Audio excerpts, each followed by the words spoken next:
beribadah kepada Allah dengan lurus dan benar, yang banyak menolak, bahkan mengancam untuk membunuh Nabi, membunuh Rasul karena dakwah yang disampaikan oleh Rasulullah tersebut. Maka apa? Ada orang yang membela Rasul, ada orang yang menopang dalam dakwanya Rasul. Siapa? Orang yang paling dekat adalah istrinya, yaitu Khadijah binti Khuwailid. Lalu siapa? Kakeknya, Abdul Muthalib. Dua-duanya meninggal di tahun yang sama. Rasulullah punya tegas berat, Rasulullah punya tugas yang amat berat yang Allah embankan padanya. Orang yang senantiasa di sisinya, menolongnya, membantunya, Allah panggil menghadapnya.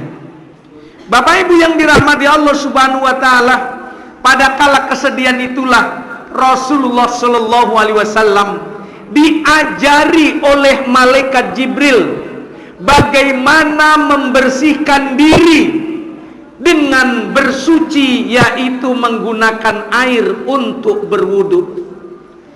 Maka Rasulullah mendapatkan pelajaran wudu itu dari malaikat. Langsung malaikat mengajarkan kepada Rasul mengambil air wudu sebagaimana wudu kita hari ini.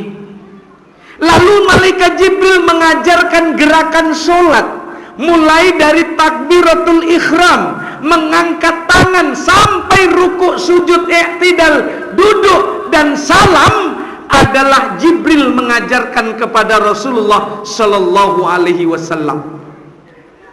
Dulunya tidak demikian sholat.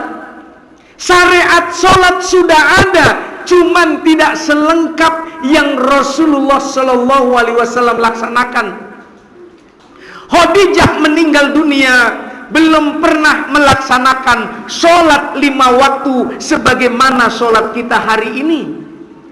Khadijah meninggal dunia, belum sampai padanya perintah sholat 5 waktu, melaksanakan dengan berjamaah di masjid sebagaimana ibu-ibu kita hari ini sholat, belum. Tapi jaminan surga sudah Allah berikan kepadanya. Artinya apa? Khadijah melaksanakan arahan Allah, melaksanakan firman-firman Allah yang telah sampai di telinganya, yang diajarkan oleh Rasulullah. Belum sampai pada tingkat kesempurnaan dia meninggal dunia, Allah ridhoi dia sebagai ahli surga. Semoga kita semua yang berhadir di malam hari ini diridhoi oleh Allah untuk menjadi ahli surganya kelak. Amin. Bapak Ibu yang dirahmati Allah Subhanahu wa taala, Rasul dimi'rajkan, naik ke langit, ditengokkan oleh Allah bagaimana penghuni surga, bagaimana penghuni neraka. Begitu mudahnya, mulianya mendapatkan rizki karunia Allah akan penduduk surga. Demikian juga Rasul dipertengokkan oleh Allah, begitu dahsyatnya, begitu ngerinya, begitu panasnya para penghuni neraka merasakan azab di dalam kehidupan neraka tersebut. Namun demikian Bapak Ibu, kebanyakan manusia yang ada di neraka berjenis kelamin perempuan. Maknanya apa? Lebih banyak wanita yang masuk di dalam neraka ketimbang laki-laki. Semoga ibu-ibu, rekan remaja putri yang hadir di masjid ini, besok tidak ada yang masuk ke nerakanya Allah. Surga neraka milik Allah. Surga neraka punya Allah. Hak prerogatif Allah nak memasukkan manusia ke dalam surganya atau memasukkan manusia ke dalam nerakanya.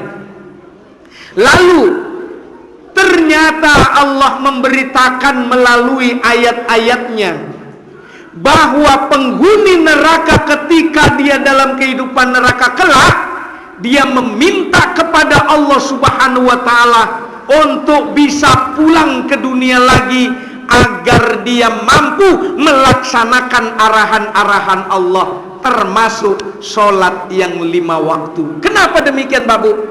Sholat 5 waktu adalah satu dari bagian kewajiban yang Allah wajibkan kepada umat manusia. Lalu Allah sampaikan, sholat 5 waktu itu untuk apa? Membimbing manusia untuk rendah hati, membimbing manusia untuk tawadu, membimbing manusia untuk lurus langkah kehidupannya, membimbing manusia untuk agar dia terjaga silaturahim antara seorang tetangga dengan tetangganya, seorang abang dengan adik-adiknya, seorang adik dengan abang dengan kakaknya, mengajarkan berjamaah, ada imam di depan, ada makmum di belakang, mengajarkan kepada umat manusia agar hidup mengikuti imam yang ada di depan, mengikuti pemimpin yang benar yang ada di depan. Bagaimana sholat ketika imam batal? Pergilah imam, ambil pengganti untuk imam yang ada di belakangnya. Itu dalam hidup kita bermasyarakat. Kalau ada pemimpin yang tidak becus, pemimpin yang tidak bisa lagi memimpin, mundur, minggir, cari penggantinya yang lebih baik, yang bisa memimpin ke depannya. Jangan sudahlah tidak bisa memimpin, dicawe-cawe pula yang lain untuk pula memimpin yang tidak becus. Bapak Ibu yang dirahmati Allah Subhanahu wa taala, maka ingin saya sampaikan di hadapan Bapak Ibu sekalian, bagaimana kita menyelamatkan diri dengan peristiwa Isra dan Mi'raj Rasulullah Shallallahu Alaihi Wasallam. Kita ambil iktibar, kita ambil pelajaran untuk agar kita selamat kelak dalam kehidupan di akhirat. Ada manusia dalam strata kehidupan masyarakat dia paling hina, manusia paling rendah, dipandang orang dia miskin, tidak berharta lagi Bapak Ibu, tidak berpendidikan, tidak punya gelar, ayo, rumah pun tak ada. Dia sebagai ahli sufah, ketika dia menjadi budak, bukan budak Melayu Pak Bu ya, menjadi budak di era Mekah sana dulu Bapak Ibu, adalah seorang yang bisa diperjualbelikan dari seorang kepada orang lain kalau cocok dengan harganya. Orang bisa diperjualbelikan sebagaimana barang, bisa diperjualbelikan, bisa dijual, bisa dibeli oleh orang tuannya, bisa menjual oleh orang lain, nampak dia bisa dia beli. Kalau perempuan dia bisa juga untuk dijadikan pelampiasan hawa nafsu oleh tuannya tanpa dinikahi. Itulah nasib si budak. Siapa budak yang dimuliakan Allah dari latar belakang budak, manusia yang dipandang hina oleh manusia lain Bapak Ibu, adalah Bilal bin Rabah. Dia budak dari Umayyah. Ketika dia Umayyah nak naik ke unta, dia rebahkan badannya, lalu Umayyah naik ke unta, memijak tuh pijakan kaki itu. Tangga untuk naik ke unta adalah punggung Bilal yang dia rebahkan sebagai tangga untuk naik ke badan ke badan unta. Begitu rendahnya Bilal dipandang oleh manusia lain. Kapan? Ketika dia jadi budaknya Umayyah. Namun ketika dia telah berislam, dia dengar ayat-ayat yang dibacakan Rasul, dia dengar apa yang disampaikan Rasul dengan benar, dengan jelas, lalu dia mengimaninya. Lalu Bilal sampaikan, asyhadu alla ilaha illallah wa asyhadu annaka ya Muhammad Rasulullah. Dia berikrar, dia berjanji, dia bersyahadat, meyakini, berjanji ke Allah, mengikatkan dirinya untuk siap melaksanakan segala arahan Allah dan mencontoh Rasulullah Sallallahu Alaihi Wasallam. Kala itulah hatinya merdeka, namun badannya masih terkungkung. Oleh apa? Oleh aturan sana yang disebut sebagai budak. Ketika mengetahui bahwa Bilal ini telah Islam, mengikuti ajaran Rasulullah Sallallahu Alaihi Wasallam, lalu Umayyah marah, disiksanya lah si Bilal, ditelanjangi, ditelentangkan di padang pasir, ditindih dia dengan batu. Tapi itulah ujian calon penghuni surga. Apa yang terjadi Bapak Ibu? Begitu dia penderitaan yang amat sangat, hatinya dia tegar dalam keimanan sekalipun badannya mendapatkan siksaan. Kenapa? Dia bergantung kepada Allah Subhanahu wa taala. Maka sholat menggantungkan harapan hidup manusia kepada Allah Subhanahu wa taala. Gimana tatkala kita berdiri menghadap kiblat? Lurus tegak berdiri kita di atas saf kita. Maknanya adalah hidup kita mesti tegak lurus di atas pondasi landasan hidup, yaitu Al-Quran dan Sunnah. Kaki kanan tegak berdiri, kaki kiri tegak berdiri, memijak apa? Tuntunan Allah di sebelah kanan, itulah ayat-ayat Allah. Di sebelah kiri tuntunan dari Rasul, hadis-hadis. Dua-duanya itulah sandaran kita berpijak dalam melangkah di kehidupan kita. Lalu bagaimana kita kemudian menghadap kiblat? Kita tengok tempat sujud kita, bahwa perjalanan kemanapun kita mengarah di bumi ini, ujung-ujungnya adalah kematian, masuk kita ke dalam tanah. Kita akan mengalami masanya nanti kita dimasukkan di dalam kubur. Maka Bapak Ibu yang sudah pandangannya mulai kabur karena begitu sudah banyak berumur, dulu kulit kencang sekarang mengendur, duduk lagi tak bisa bertahan lama, duduk menyandar saja sebentar lah tidur. Gigi lah mulai kabur. Dulu makan keras-keras begitu kuat, sekarang paling-paling cuman bisa bubur. Itu maknanya apa? Ingat Bapak Ibu bahwa itulah umur sudah dekat dengan kubur. Allah arahkan kita untuk apa? Lihat bagaimana ketika rukuk kita dalam sholat Bapak Ibu, mensejajarkan muka kepala kita, maaf, dengan bokong kita. Artinya apa?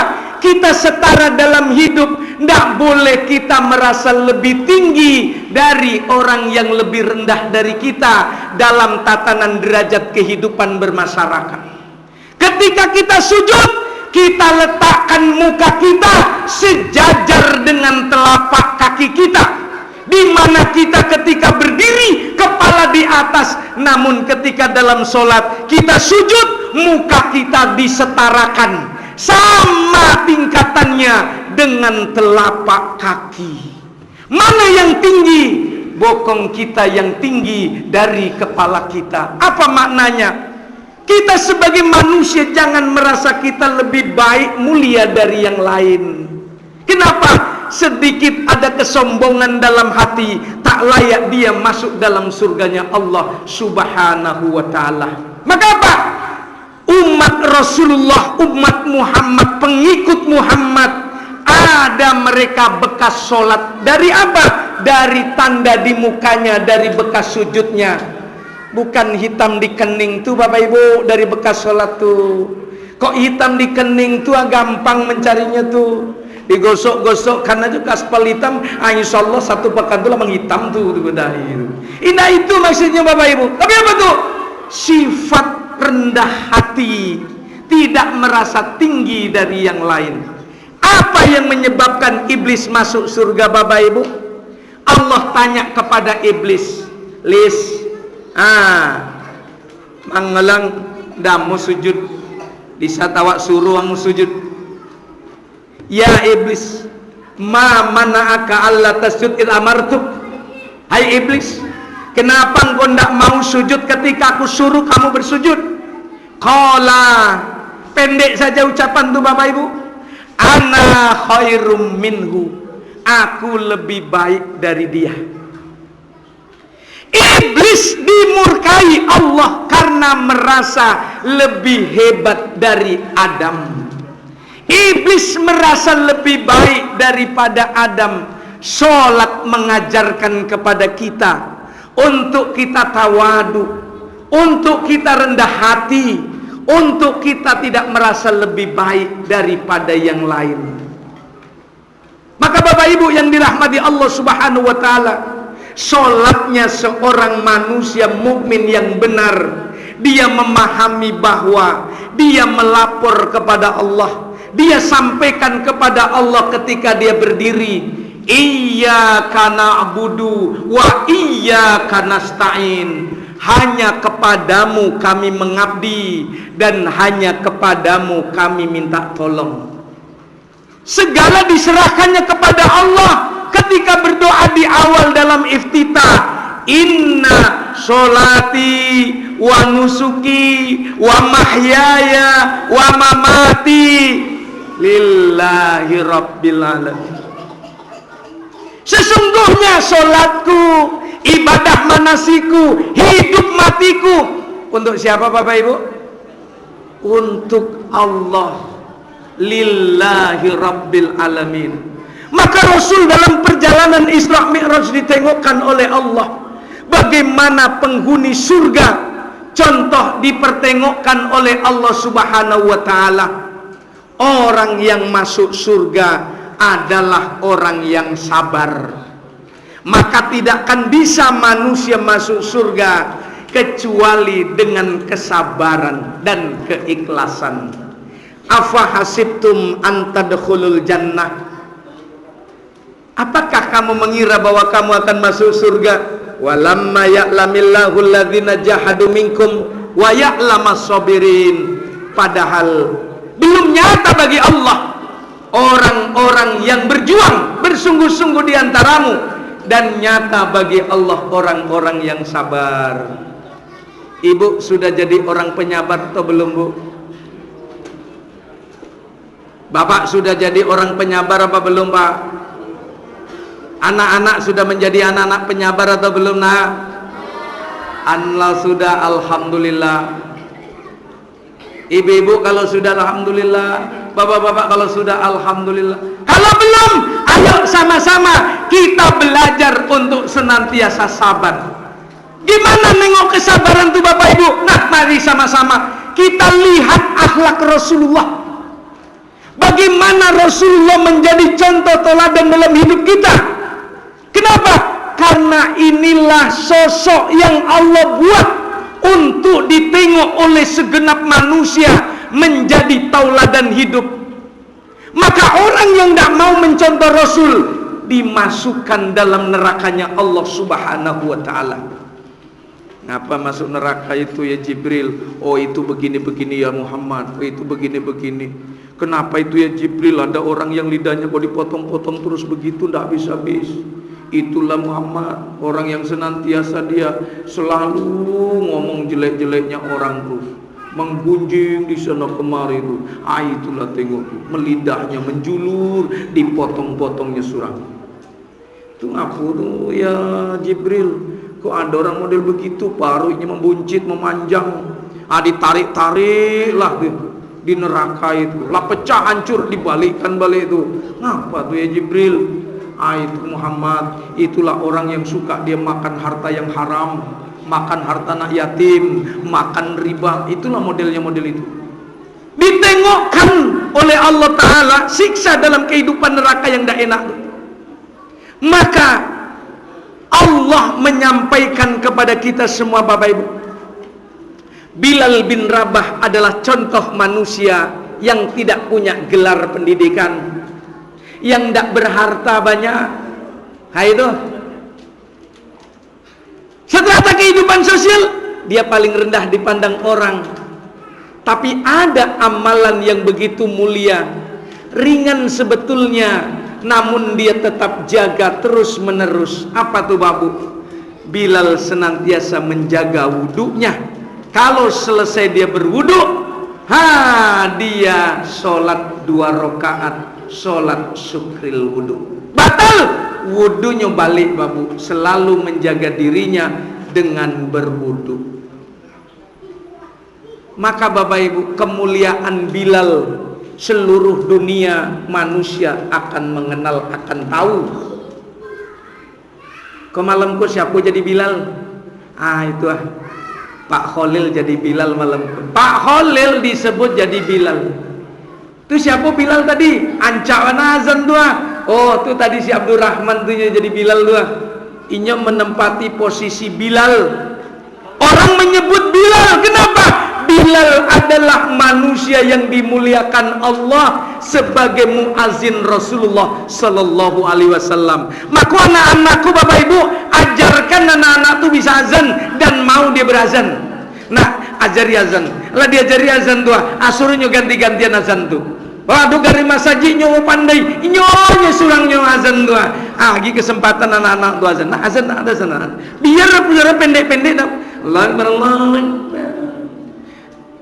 nanti golak yang lain tuh, nggak apa-apa, latihan namanya latihan tuh. Latihan nggak apa-apa. Pakai mic, tapi nggak di waktu sholat. Latihan aja mic dalam aja. Latihan azan. Supaya apa? Berani ditampil jadi muazzin. Saya ingin seperti Bilal bin Rabah, mulia di hadapan Allah Ta'ala dengan suara lantunan azannya. Maka Bapak Ibu, ingin saya sampaikan peringatan dari Allah untuk kita semua. Termaktub dalam surat 14. Surat Ibrahim ayat yang ke-45. A'udzubillahi minasyaitonirrajim. Bismillahirrahmanirrahim. Kata Allah, wa andzirin nas, sampaikan peringatan kepada segenap manusia. Ke siapa peringatan itu Bapak Ibu? Kepada manusia. Yauma ya'tihimul azab, pada satu hari nanti Allah datangkan azab.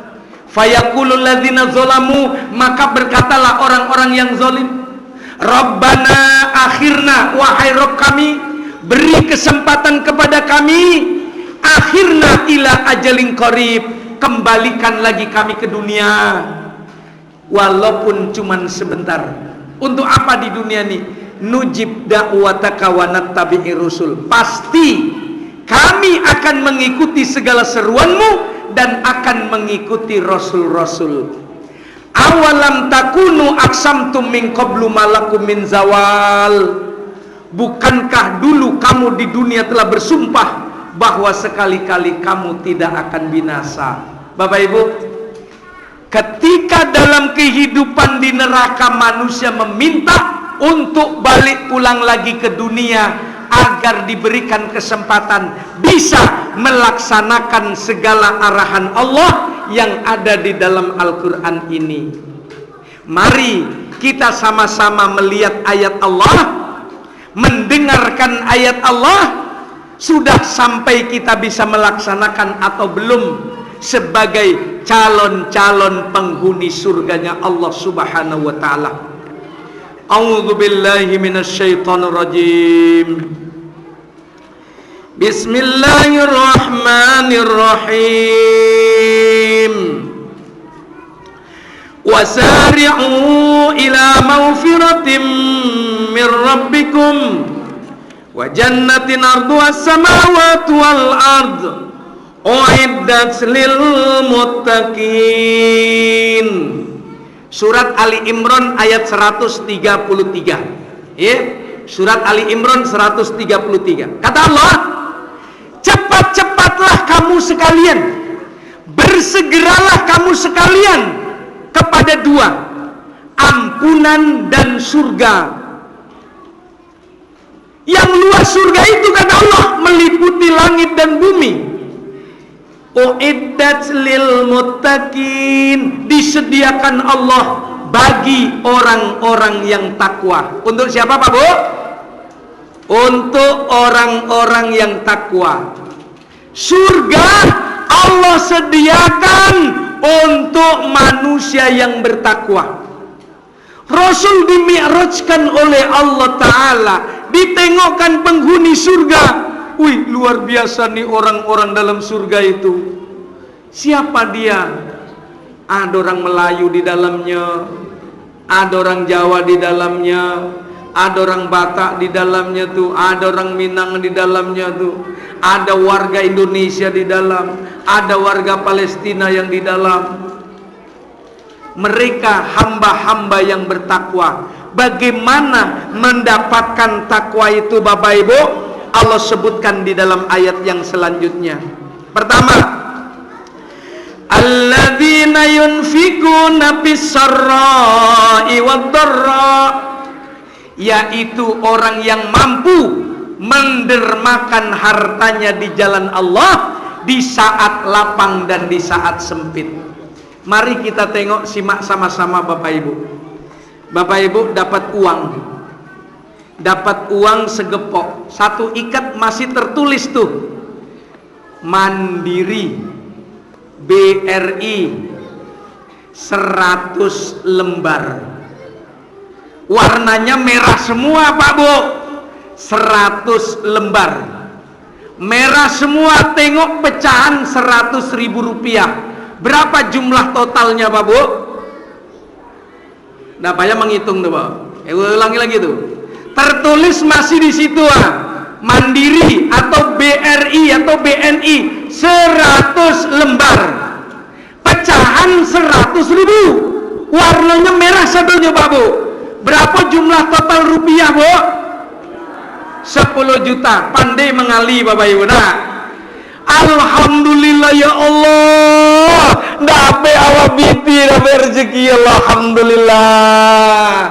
Masuk ke rumah, masukkan dalam tas, masukkan kok di dalam dompet. Alhamdulillah ya Allah, dapat awak biti rezeki hari gua 10 juta rupiah. Baru berucap Bapak Ibu, duduk minum air putih, pintu muka rumah diketoknya. Assalamualaikum. Assalamualaikum. Assalamualaikum. Waalaikumsalam. Dibukanya pintu. Ya Pak kemari ya. Iya Bu, mohon maaf Bu, mohon maaf Pak, masuk gitu. Aduh apa nih Pak? Ini ya kami dari masjid, panitia masjid nih ya, nak mengadakan kegiatan, mohonlah bersedekah bisa membantu kegiatan ini Bapak Ibu. Kegiatan apa tuh Pak Ustaz? Kegiatan untuk anak-anak nih besok di bulan Ramadan. Oh iya. Awak tanya ke Bapak Ibu, jujur, jangan ada dusta di antara kita. Bapak Ibu baru dapat piti tadi itu digepok tuh Pak Bu, diikat tuh, dikabek dalam ikatan tuh 100 lembar jumlahnya tuh. Mengambil agak 2 lembar atau 3 lembar, menarik dari ikatan tuh, sampaikan kepada orang yang tadi datang meminta untuk kegiatan Ramadan anak-anak. Coba jawab sama Ibu, berat atau ringan ngambil 2 lembar kasih ke orang tadi Pak Bu? Jawabnya aja payah, apalagi melaksanakan. Ya enggak Bu? Kan payah tuh. Ibu mengali pandai, membagi payah. Kenapa tuh? Bisa jadi dulu waktu di SD enggak selesai pembagian tuh Pak. Ngambil 2 lembar, padahal ada 100 lembar. Untuk sedekah aja berat. Iya apa enggak Bu? Pendah katanya itu lapang Bu. Kina tanya bapak-bapak, bapak-bapak nih ya dapat uang ndak 10, ndak 100 lembar, 200 lembar tuh 2 ikat. Walhamdulillah, awak melapangkan orang tua. Baru tuh menunjukkan orang beli ruko, tunjukkan nih dia giwak piti, alhamdulillah do kabeh kumah 20 juta Bapak terima tuh, masuk ke rumah.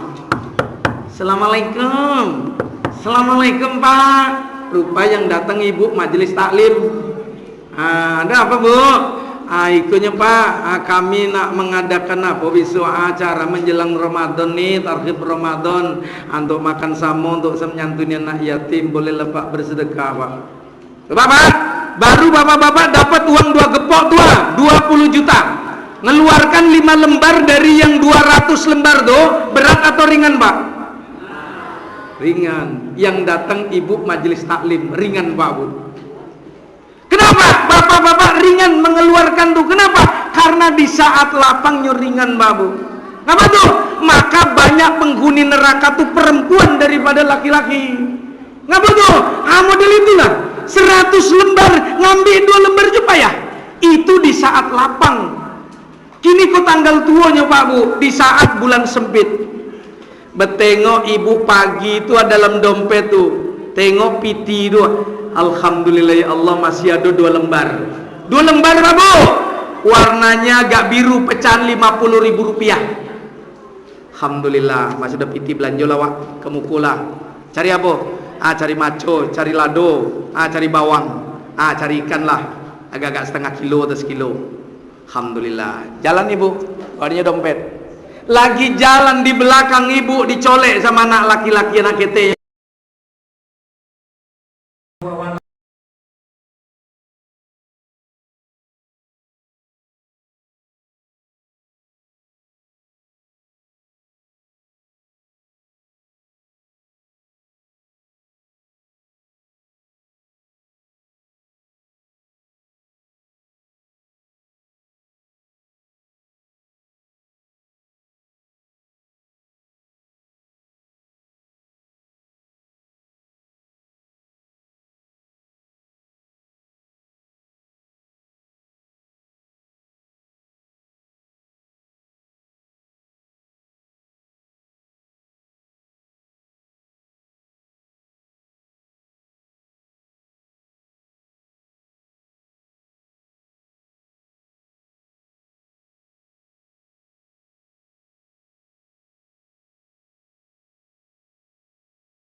dikasih tahu nanti baru ngejawab. Ya, jangan gini duluan.